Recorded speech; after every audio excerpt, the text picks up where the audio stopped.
qu'il y a du nouveau. Il y a du nouveau. Marambo Etali Santé, vous savez, le président de la République a Bunda sur tous les plans. Sur tous les plans, côté qu'on a Tchakimia na Est, Atia Boye, Asala Boye, Koli, Aba Congolais. Mais côté santé, le président de la République a Zobo, ça n'a pas été à Zolo, Belango, Ernion, surtout à Zoland de la Maman pour la population congolaise, besoin de soins de santé de qualité à moindre prix. Mais il y a une personne où il y a une collaboration, même pas dans le gouvernement, il n'y a même pas ministre, ni membre parti politique, ni le Romorobo. Son hôpital, ils ont à Sancerre. On ne sait pas la raison. Batu babengi biso na ba poto partout. Et monsieur Alboso to salara na batu babengi partout na ba poto balobi ou ba sengela ki baloba. Par rapport à la question batu na poto na batu surtout à Kinshasa batala biso na télévision awa ya moni na zongi encore pour na poser ba question ou yo batu na so batuni et puis à répondre nango. Lui c'est le docteur Agos Kongolo. Ba surnommé na ba contraignant sur l'hôpital ba benga ki béton. On ne sait pas par rapport à quoi. C'est avec lui que Toko solo un peu moi qui m'a embouté santé puis ça me temps rien ne t'empêche à quoi s'abonner pour ou soutenir ton jeune frère ou Abandi. Merci Nabino Bao beaucoup déjà 9000 abonnés. Merci Nabino Napesino merci. Sans plus tarder, je m'en vais à saluer le docteur Agos Kongolo. Docteur, bonjour docteur. Bonjour Gloire Bossobé. Docteur Boni santé, Boni hôpital. Santé Zali Malam na Ngolo na Zambe. Hôpital P grâce à Nzambe zo accompagné biso. Nzamba lobi le bonheur et la grâce m'accompagneront tous les jours de ma vie. Donc que ce soit le matin, que ce soit la nuit, que ce soit à chaque moment, il y a cette grâce qui nous suffit et qui nous aide. Qui nous suffit et qui nous aide, docteur. Je n'ai pas compris.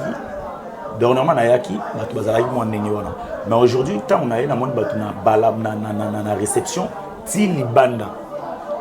Raison est-ce que on est ici moi matiti to moi eloko moko boyo eza na simawana pour que batu bakoma ebele boyo nazomona kutu poto sala ta émission consultation batu ebele eza moi passe nini ezali matiti ningani matiti ningani c'est normal matiti ningani so mon peuple zali matiti ningana kati so matiti ningani batu bakolinga ba mon peuple ngo hoteli wapi ndeko ça été batu ba ya baluka exactement matiti on peut pas en hôtel wapi.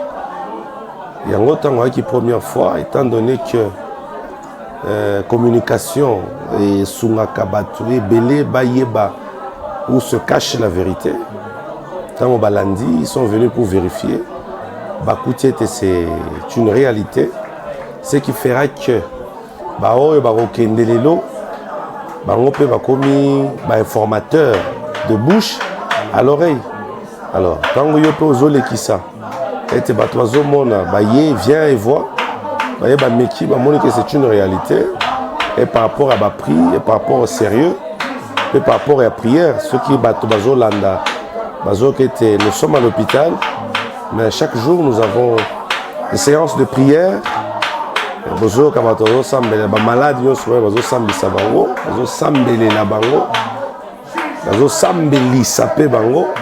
Parce que le médecin soigne, mais c'est Dieu qui guérit. Yango to pesa ko comme hôpital El Rafa, Elohim qui guérit. Donc makelelo to yoka libanda iza batunde ba asambela ba maladi ba ngomonde ba bini ba asambela. Ba malade bazo sambela na ba visiteur, na ba garde malade parce que pas biso c'est la nourriture de chaque jour. Mais est-ce qu'il y a des dérangements pour les malades qui sont tout passés tout le monde? On a des amakélés, on a des prières. Ce n'est pas de brouhaha. Ça, ce sont les cris, des cœurs en larmes qui implorent leur Dieu pour obtenir faveur de sa part. Par rapport à ma situation, maintenant, baoyo ba osambelisa bango eza bango moko ba maladie entre bango ba yokani. Non non. Programme moko ezali ba. C'est tout un programme. C'est tout un programme. Tozana prophète Mukoko kocha kuchendelela wayaka à chaque fois. Omonye na biso. oyo batiaki par apôtre Sylvain Roger Kankonde batiaki et Dieu fait beaucoup de choses. Il y a même certaines guérisons miracles et ça est ma place mutoye na kyste na libele aye pour ça l'échographie le temps qu'azoze to ya mbaya koti prière à sentir moto asimbié et après à côté le but kyste ezawa to le but maman il rezate totali na machine il rezate et c'est une réalité en tant que serviteur de Dieu on attend encore sa binoté pour m'attirer juste la sympathie des gens et après manquer le royaume des cieux c'est pas important pour moi. Donc ndenge bazo sambela wana siko soki malade ya ye to mo boye alors banano ko sambela avant à côté soki moto ye ba royamba ye la réception ouais ba to sambela mais ba royamba ye ba royamba ye sans problème. Siko yo docteur ekoko marakeno de fois ezalaka moi passi pona ba religion mususu te etant musu un kimbangiste d'abord question na ngai pendant tous les actes ba prière à genre ni bosala pour ba kitiste pe basala ba prière ba formation pe basala ka banane pe basala ya bino ce qu'on a église à prière ya ni bosala ah aux églises des hôpital d'abord rectificatif prière au biso tozo sala c'est la communication de l'esprit de l'homme à l'esprit de Dieu. Les dieux là, les Jéhovah de l'Ancien Testament, Jésus-Christ du Nouveau Testament. Nous n'avons pas des incantations autour ça là par rapport au monde mystique, démoniaque, satanique, non. Nous n'implorons pas les forces invisibles du ténèbre. Nous implorons la force suprême qui s'est fait un corps, qui a porté un nom, Jésus. Et c'est la force extrême. Et Olobia wa ke miracle mususu salamaka. Est-ce que il arrivera peu des fois que nous bozar ta mususu na kati ya bloc de bomo na pe makambo mususu eza oyo batuta mususu ba mona te batu babika ke bayana malade na hôpital. Merci. Nasi na fongola moi simoko na mona échographie za ba kyste d'ovaire. Maintenant on a fongola ki na kati na longola libanga. Oula. Après na bella je crois une semaine boy. C'était juste une pierre na kati ya libumu. Libanga na biso. Je sais pas. Là na kena koti le boko pour na longola kyste. Na simbi ba kyste. Na longola na kati après na koti na wiki loko. Je dis je dois voir na bendi yango eza libanga na biso. Libanga mo munene boy. Na longola na pesi famille na bango. Mais après na bella une semaine, c'est une vérité. Et ça un prêtre catholique ayaka. Je peux pas citer son nom ici. Bakotaka libanga Tonga en 1956. Dans autre série avant comme prêtre d'après son histoire. Mais il s'est fait que Era Nuni et Bano dérangé Isaïe qui tombe Bakotaka na mystique. Maintenant on a ça la radio na mona Tonga la kena pour longolango na longola yango et après 3 heures du temps parce que na longola en 2 parties.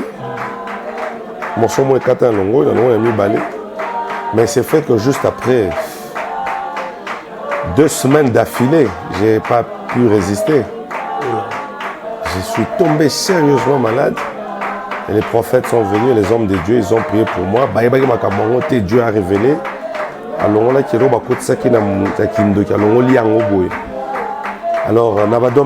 si tu n'as pas Dieu, c'est terrible. Et je suis en vie jusqu'à aujourd'hui par la grâce de Dieu. Donc, si tu comprends bien, El Rafa, ils ont traité et le physique. Est-ce que vous avez la médecine moderne? C'est la médecine moderne. La médecine moderne. Traditionnelle, moderne. C'est la médecine moderne. Mais je travaille avec la force de Dieu. Vous travaillez avec la force? Oui, je fais la médecine moderne, mais je suis assisté par l'Esprit du Seigneur. Par l'Esprit du Seigneur. Musulman, bayaka, non, toutes les religions, nous sommes un hôpital interconfessionnel. Donc toute personne, toute tendance confondue vient. Est-ce que ceux qui baillent, par exemple, les lettres de prier vous déranger à Bango? Les déranger, non. Il y a le bien dit, mais là, ça me mort la biso. Les déranger, pas. Soit on est dérangé, bon. Le choix est clair. Le choix est clair. Si par rapport à service, ni besoin d'angoisse et puis prier qui n'a rien. Non, bah service na biso, peut-être ça bah service presque nyonso. Au Bandaka, on a 4 départements de base, médecine interne, pédiatrie, gynéco, obstétrique, na chirurgie. À côté de ça, il y a l'ophtalmologie, la dentisterie, il y a l'imagerie, il y a le laboratoire. Il y a presque et nous appelons aussi, nous sommes en collaboration avec les spécialistes dans presque chaque domaine. Donc, il y a sur appel, il y a les concernés, et puis les choses continuent.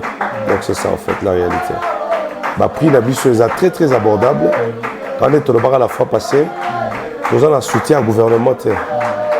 Un soutien à tout le monde pototé. On a un partenaire. Mais nous travaillons par la grâce de Dieu avec les moyens de bord. La consultation à Bissau, c'est 7 000 francs. On va saluer aux fiches, on va saluer, on va consulter. Après, on va au laboratoire pour l'examen. Tu vois? Et si on découvrait des maladies, on peut lancer l'échographie, tu payes $10. Ce qui est la radio, ok, au foutu $15. La radio, on faisait $20. Ce qui est ECG, tu payes $20. Ok, c'est pas moi, il faut pas intervenir. D'après ce que les appendicites, c'est $80. Hernie, c'est $80. Césarienne, c'est 300. Myome, 300. Sur les amis, ma casse, 350.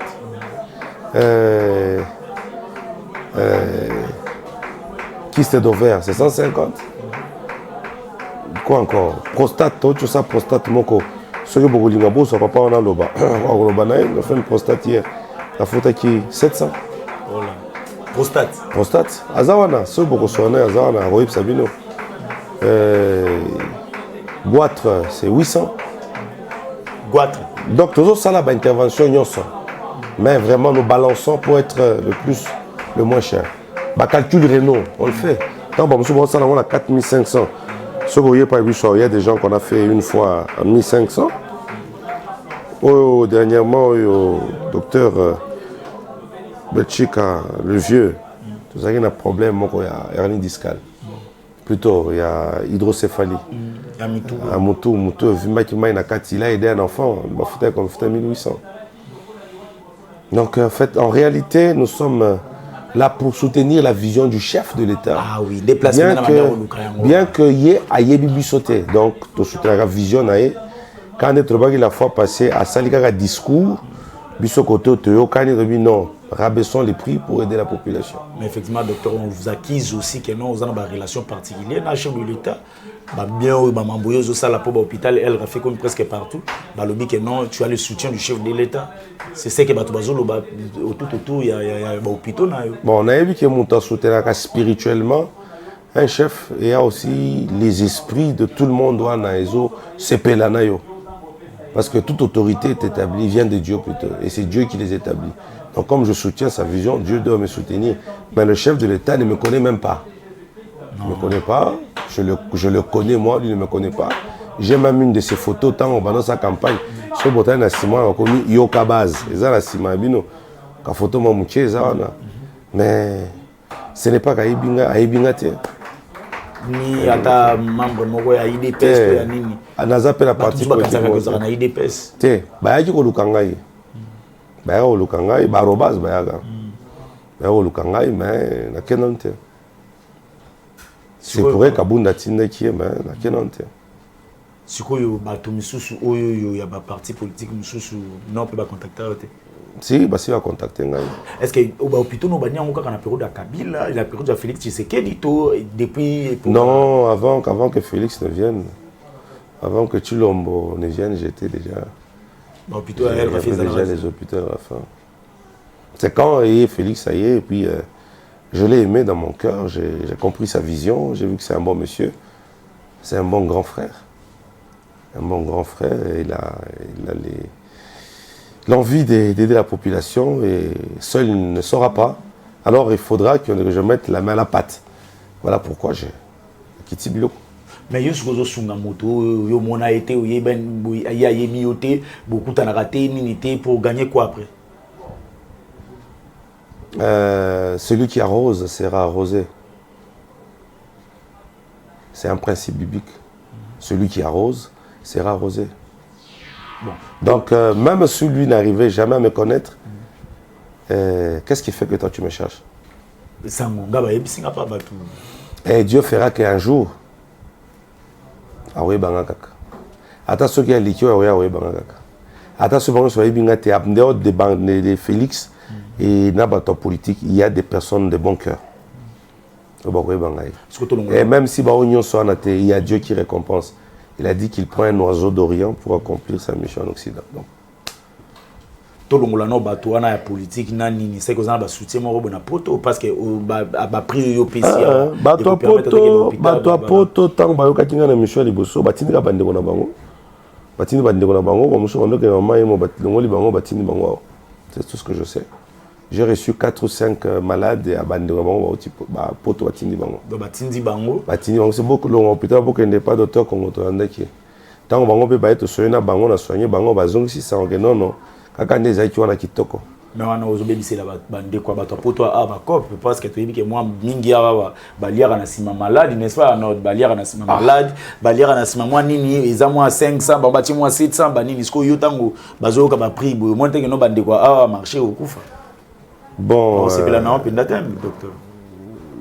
Je ne sais pas répondre à cette question hein. Est-il que ndekwa poto azava chaletière te hein azolukapé donc so comme une place mon traitement est bien et puis prix abordable qu'est-ce que vous voulez qu'il fasse là où l'eau va mener Caillou on est là c'est simple bah, on va comprendre que là où l'eau la mène Caillou dedans donc on doit y aller et ceux qui baillent ne sont pas déçus ils comprennent que c'est pas un charlatan les amis tout le monde azolo balobaga kapo batubaya et après bon non ils viennent bah monsieur qui dernièrement on a ça au café en foutu bon tiens oh là Bakei et j'ai dit bon d'accord vous reviendrez donc pour ta bien docteur je vais tout faire j'ai dit pas de problème j'ai dit merci à la Belgique merci à la France jusque là on m'appelle Nazui Mingeza Belgique France Allemagne je crois c'était une fois ou 2 fois mais merci de votre confiance mon botin un peu artiste comédien monsieur Baïkiawa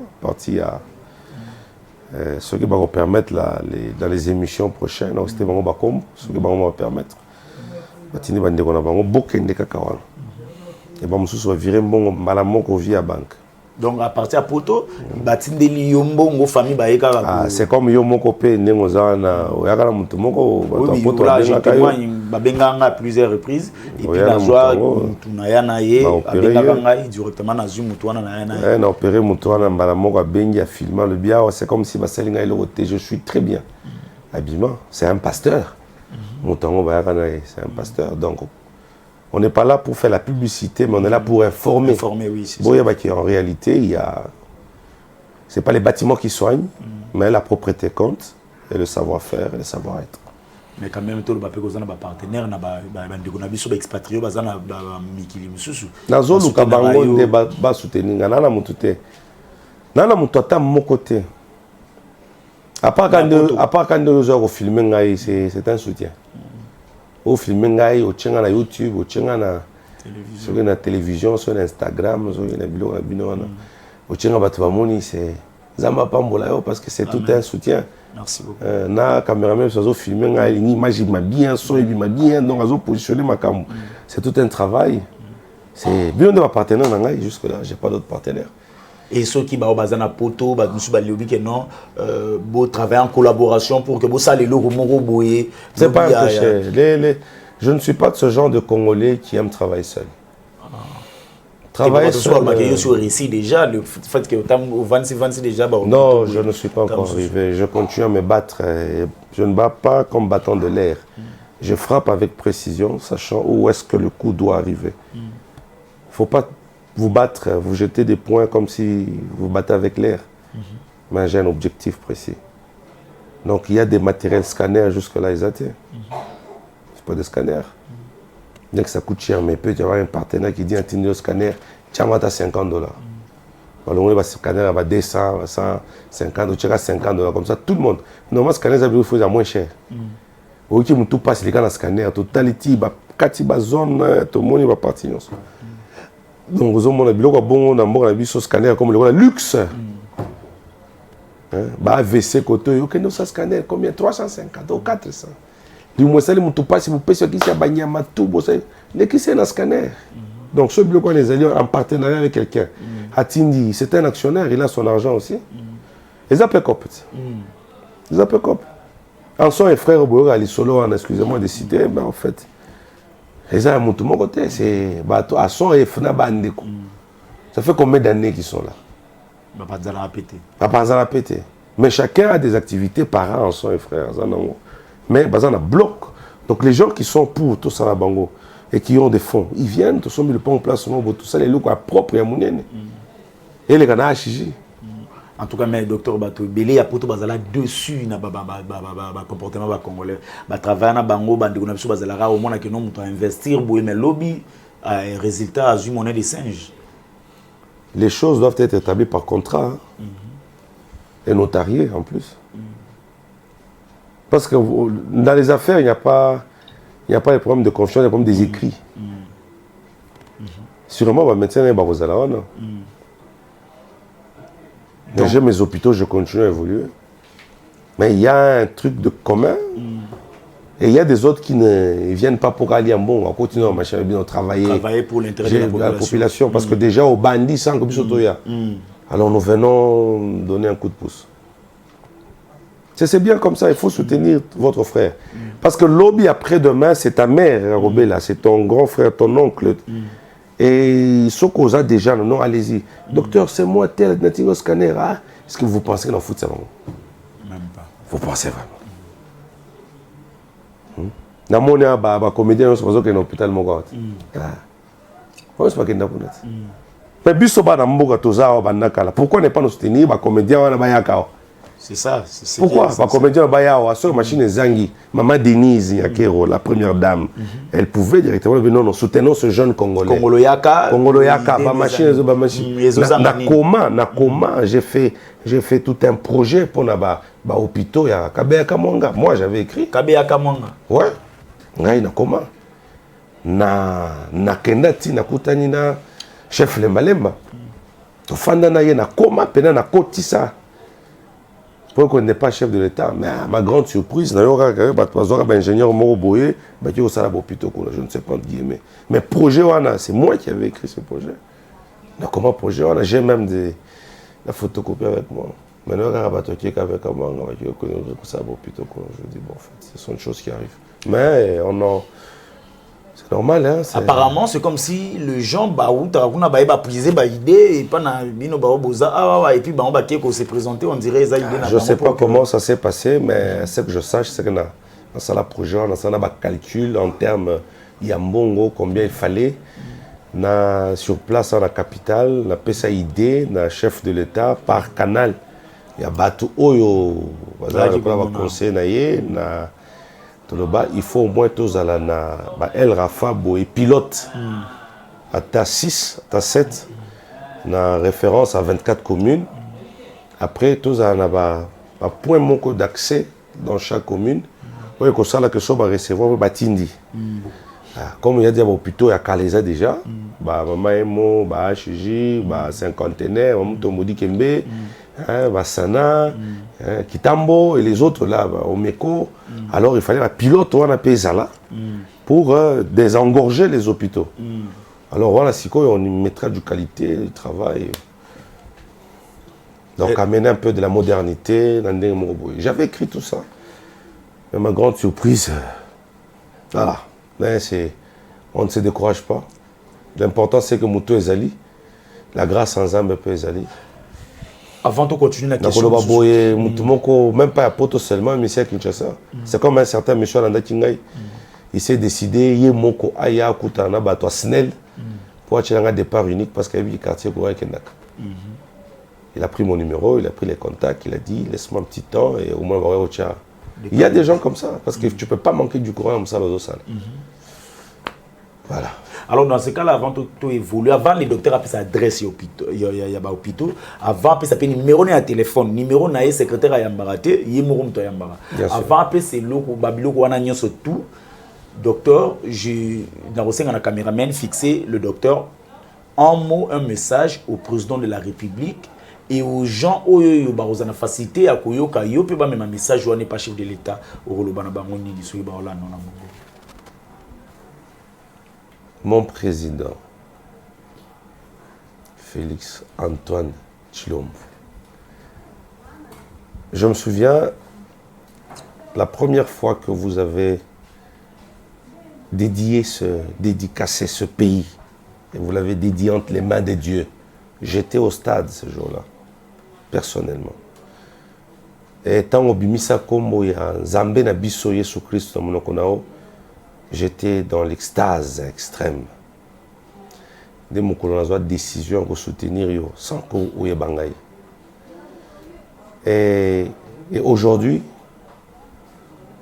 pouvez envoyer quand on bateau pour vérifier ou attendre ça la 4 documents nangai côté panayo. On a un projet à santé. Bateau bayaka va vérifier ba komana mukana rapport ou ba sala ba tikelanga copie. Je suis là et nous sommes là avec beaucoup de confrères. Tous en pour sa soutien à yo pour aider la population congolaise. Besoin accès na santé, na bas soins de qualité à très très moins cher. Et cela est possible. Quand on le baka, c'est possible de relever ce grand Congo. Ça se fera. Et ça langage na souka au loba qui na béni. Cela est possible de relever la santé. Il n'y a pas que New Delhi. El Rafa peut être plus que New Delhi, plus HG, plus comme les autres. Nous sommes là. Nous avons besoin de vous. Soutenez-nous et vous ne serez pas déçus. Docteur, ce que vous avez dit est vraiment profond et pour l'encontre El Rafa, tout en contact, qu'est-ce qu'il faut? El Rafa, pour l'encontre Nangaï, pour aller à l'hôpital. Hôpital Oezana Yolo. Adresse dans Yolo Nord 1, comme quartier. Commune de Kalam. Numéro 7, avenue Ngoufou. Référence est simple. Ozana Kimwenza, à partir de Bongolo, côté direction Kimwenza vers Yolo. Arrêt Aliboso, arrêt Jamar. Numéro. Arrêt Jamar, avenue Ngoufou, numéro 7. Sur le Koutinga Wanate, au Matika côté Angaba. Au Matina, avenue de l'université, au Kiti, na arrêt Kanyoka. Au côté Angaba, avenue Kanyoka. Numéro 3, au Koutiel Rafa. Ceux qui ont la moyen été au Kiti Mbalamoko, au Tina Massina. Bekatef. Au Koti, avenue Mbangi, numéro 50, deuxième parcelle. Déplace jusque-là, Tocheba, hôpital. Ceux qui ont beau sani adresse. Au Zuka numéro 09 98, ouais, plus de 143, 09 98 35 75 53. 09 98 35 75 53 aux Amobimba. Bandeko nyonso déjà oya poto ba bengi Zambé apambola bino. Je pense que bozui ba eko ya mabete na bandeko nyonso botindaki. Ezala ba ozaki na ba cancer du col. Ezala ba ozaki na mal de pote. Ezala ba oyo bazalaki na ba difficulté na conception. Je crois que le Seigneur donne toujours l'intelligence et la sagesse. El Rafa vous aime bien, nous vous aimons. Venez prendre votre guérison. Maternité Zawado. Maternité Zali, oh, kobota, est-ce que au sein de l'hôpital, kobota zate, et puis tout ça dans les langues. Comme on t'a dit, malili, ils ont la période d'abonder aux hommes, la bateau, bazolo, kabazem, tout ça. Est-ce qu'il faut ma botte? Maternité $50, hein? Ah bon? Aux gens posté. Est-ce que bon il faut chercher tabazo botaye mongo na zamba. Mboazo botaye mongo na lupango na bino na sima kono. Ngulu pe ko lobako tuté. Est-ce qu'on fout ça bon? Est-ce que moto sora même $50? Moi les autres comme belé na mboka oyo. C'est un chinois. Tu yoka nika to kitara biso nyos. Et si tu vas te et si li. Oh. Parce que on a bino bota bana mi balé. Bo bote belé. Oh. Bazo ça va campagne pour nous diminuer votre Bobo Tebele papa, les enfants sont une bénédiction. Bobo Tebele. Nazo ko sabi note, Bobo Tebele. Yo boti mwana moko akufi otira na moko monte ozo souffrir. Bota bane belé zamba ko pouvoir ya kolia. Yo zo monte que président zo bunda pour social comme bien. D'ici là au bando regretter au somo comme na 60 ans.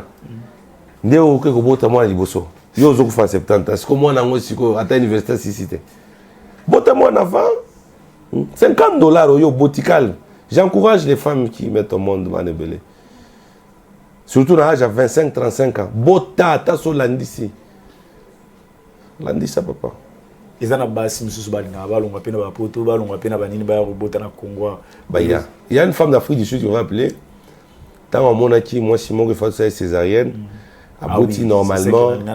Aboti normalement. Alors, moi, je dis, docteur, là, si vous avez césarienne 2 fois, non, moi, si on a 3 fois, aboti normal. Nazo yakuna. J'ai dit, yaka. Tout est grâce. Dans le but, il ne faut jamais limiter l'action de Dieu. Parce que c'est comme un docteur. Il paraîtrait comme un médecin. Moi, il fallait que normal, mais on bongo, mais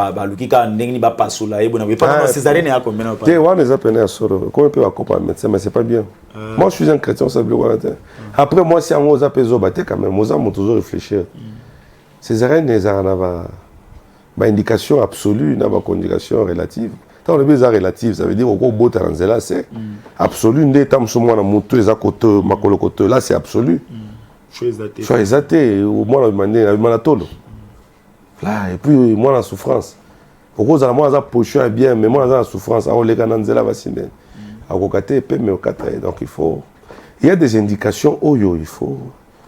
Parce que ça, césarienne une fois, et puis moi, la parce que tu veux quoi. Il faut césarienne.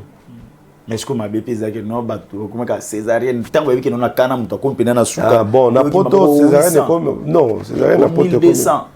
Awa. Te awa et pas biso césarienne les a 300. Wapi awa. 300. Césarienne 300. $300. Ah dollars, 600 000 francs. Césarienne elle. Nga monde na osala. Nga monde na sala. Ba opération so na nga mona sala. Tabenga ba tout na sanga mo. En tout cas, c'est par ici que nous mettons fin à l'émission. Merci, docteur. Merci beaucoup, Laurent Bossobe. La caméraman, sur les Bogards. Nous avons pas la vidéo. Tout s'appelle Makassi. Donc, l'émission est qui toque.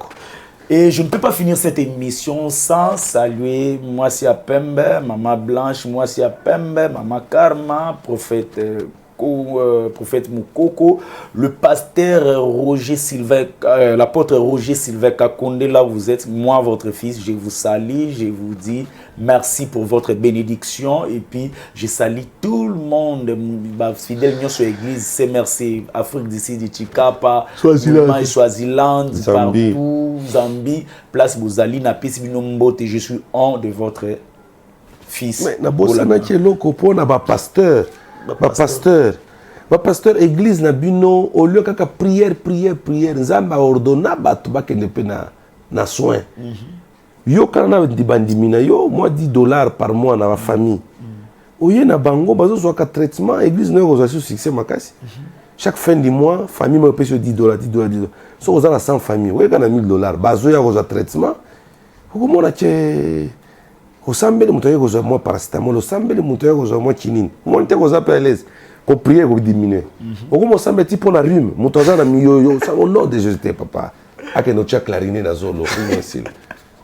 Mon numéro c'est 04 plus 243 81 21 921 76. Yezape koma miwana benga koma soko moni ke non numéro peut-être ya docteur Obosani benga partout Rosala tindelanga mutu na omema inde si pas docteur Congolo bako soigner tout coûte prochainement. Je remercie Arnold azana si ma caméra tout coûte prochainement. Ciao. Bonjour maman, toyebi ke non oyebani déjà biso toyebi yo mais to sepela yo moko rappeler ba Hollanda yo soko zanani et puis okomi abandengeni. Bonjour. Moi Fanny Masoudi. Naza cinéaste. Naza théâtre na mboko na solo ba maboke. Naza présidente du groupe Les Visionnaires. Awo komi ndengeni. Na belaki bako ba nsunde ba belaka. Et quand on m'a parlé de El Rafa, on a consulté l'hôpital Moussoussou. Et normalement, on a une intervention, l'opération. Donc, on a allongé, quand on a une opération, et il y a mes amis et mon pasteur.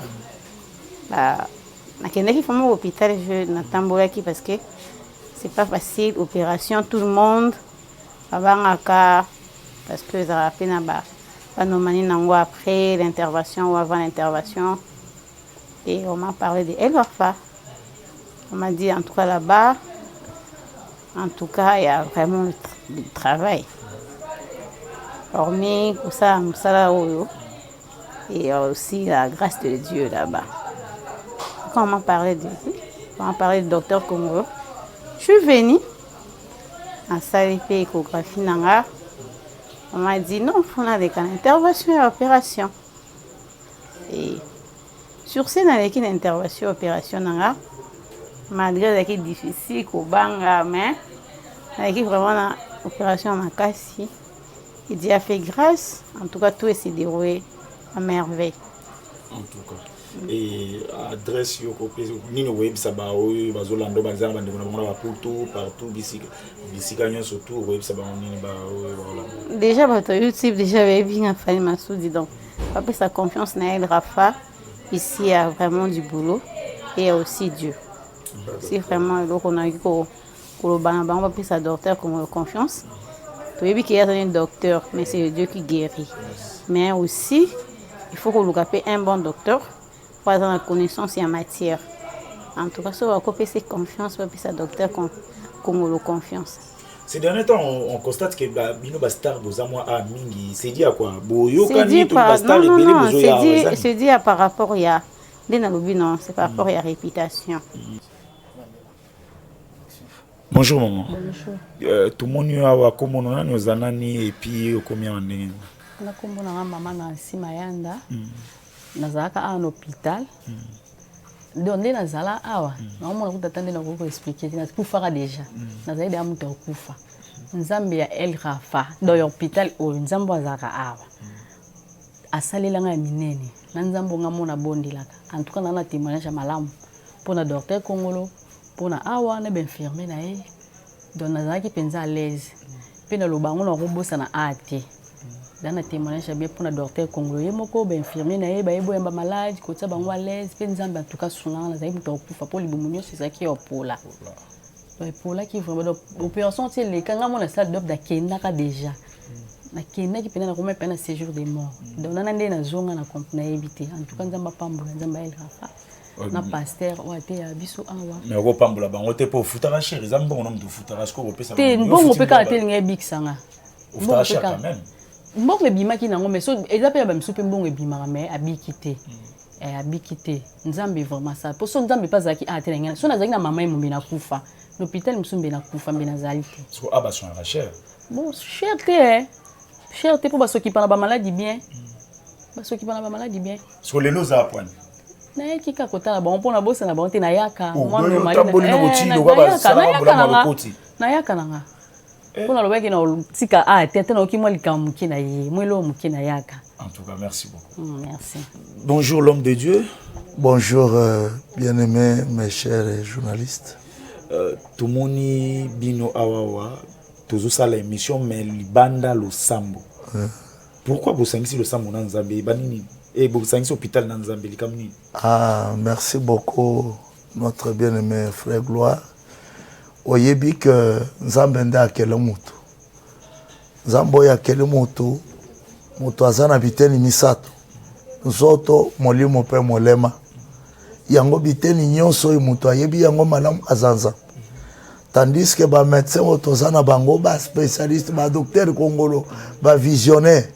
Bango ba ko échouer parce que médecine ata ya wapi ata sommet ya civilisation et échouaka. Kasi Nzamba ko échouer te. Parce que ye azota la makambo ya nzoto ya molimo ya molema bato bayaki au babika lo sambo parce que Yesu Kristo azali au na El Rafa ki bomango toko détacher Yesu Kristo tena médecine parce que musala nyonso yo bato bako sala Yesu Kristo alobaki na Jean chapitre 15 verset 5, dernier alinéa, alobi, sans moi, vous ne pouvez rien faire. Donc, ce que vous avez dans médecine, vous avez un pacte, une alliance cachée, occultisme, maïkari, franc-maçonnerie. Et que si vous avez un sacrifice à makila ya bato. Mais awa tozondi mamakila o Yesu Christ asopana ikulusu kolandisama 1 Pierre chapitre 1er verset 18 à 19. Yango bato babika kana bango ata bayeba kangi bango na bundoki to beleli kaka Yesu Christ wa Nazareth bato babiki bato bayena liwa bazozonga na bomo parce que tozana Yesu Christ o ya longa liwa.